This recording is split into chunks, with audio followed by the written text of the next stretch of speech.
Pada zaman kolonial Belanda, kota Solo, Surakarta, adalah salah satu pusat pemerintahan dan kebudayaan di Jawa. Kota ini merupakan bagian dari Vorstenlanden, yaitu wilayah kerajaan yang tetap diperintah oleh raja-raja pribumi di bawah pengawasan Belanda.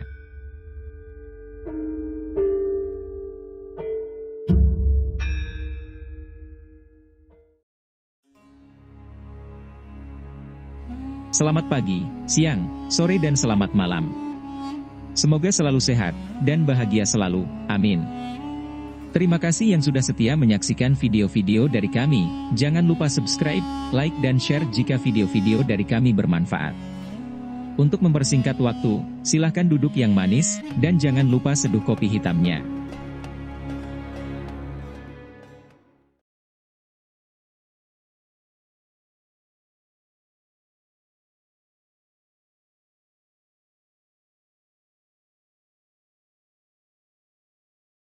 Solo terbagi menjadi dua kerajaan, yaitu Kasunanan Surakarta dan Kadipaten Mangkunegaran, yang memiliki otonomi terbatas tetapi tetap tunduk pada pemerintahan Hindia Belanda.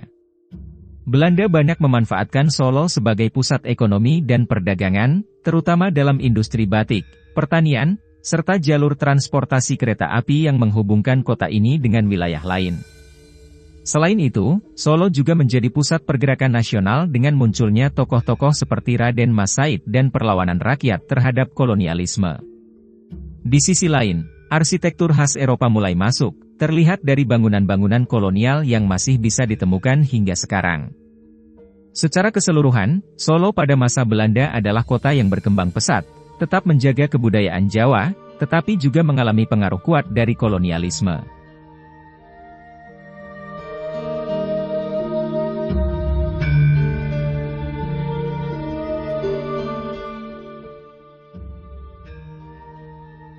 Kehidupan warga Solo dan Belanda pada zaman kolonial Belanda mencerminkan dua dunia yang berbeda, kaum pribumi yang hidup dalam sistem feodal dan masyarakat kolonial yang menikmati privilese sebagai penguasa. Solo, sebagai salah satu pusat budaya Jawa, tetap mempertahankan tradisi keraton, sementara pemerintahan kolonial Belanda menjalankan administrasi dan perdagangan dengan sistem yang menguntungkan mereka.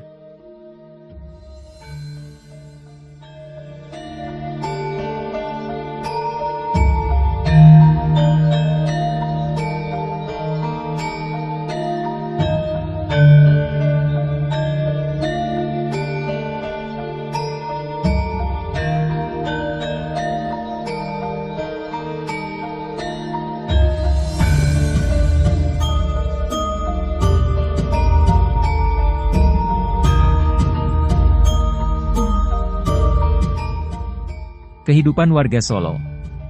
Feodalisme dan keraton. Solo saat itu berada di bawah kekuasaan Kesunanan Surakarta dan Mangkunegaran, yang meskipun memiliki otonomi, tetap berada dalam kendali Belanda. Struktur masyarakat masih kental dengan sistem feodal, di mana rakyat jelata tunduk pada raja dan bangsawan. Para petani bekerja di tanah milik para priai atau penguasa, seringkali dalam kondisi yang sulit. Ekonomi dan pekerjaan. Sebagian besar warga Solo bekerja sebagai petani, pedagang kecil, dan pengrajin. Produk-produk seperti batik, keris, dan gamelan menjadi bagian penting dari ekonomi lokal.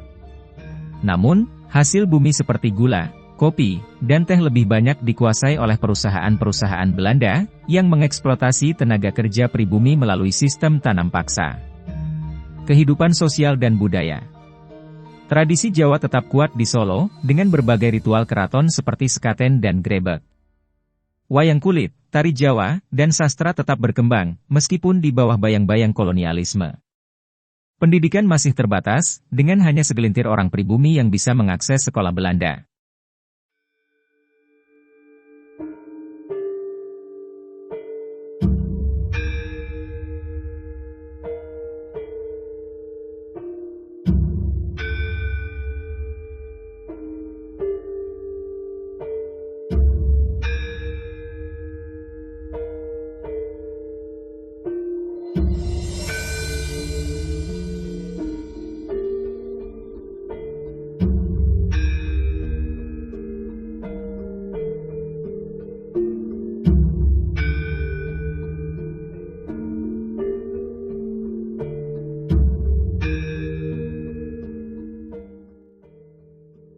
Kehidupan masyarakat Belanda.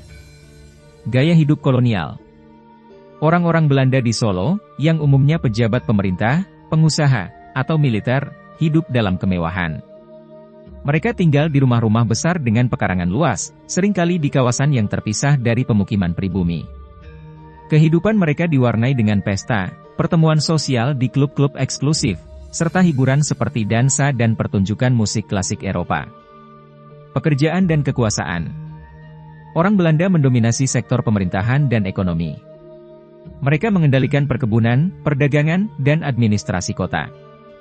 Jabatan tinggi hampir selalu dipegang oleh orang Eropa, sementara pribumi hanya mendapatkan posisi rendahan atau sebagai pegawai bawahannya.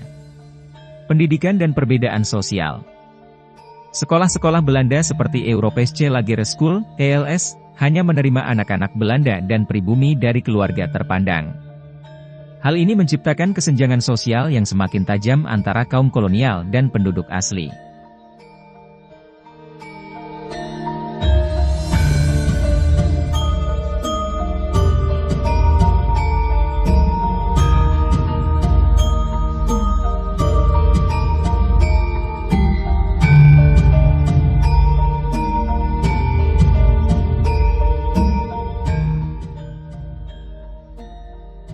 Interaksi antara warga Solo dan Belanda. Meskipun hidup dalam dunia yang berbeda, interaksi tetap terjadi, terutama dalam bidang perdagangan dan pemerintahan. Namun, hubungan ini lebih banyak bersifat hierarkis, dengan orang Belanda berada di posisi atas dan warga Solo sebagai bawahan. Sebagian pribumi yang bekerja di rumah tangga atau perusahaan Belanda memiliki akses terhadap budaya Eropa, meskipun tetap dianggap sebagai kelas yang lebih rendah.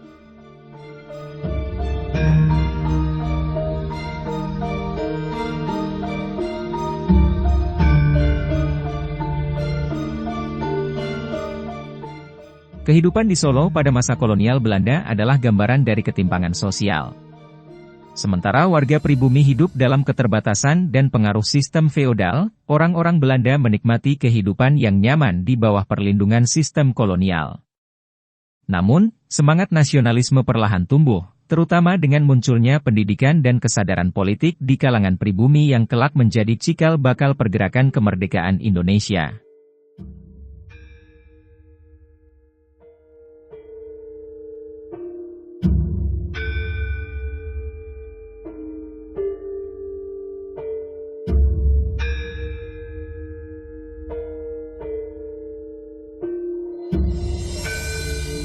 Terima kasih sudah menonton, mohon maaf bila ada salah dalam penulisan kata.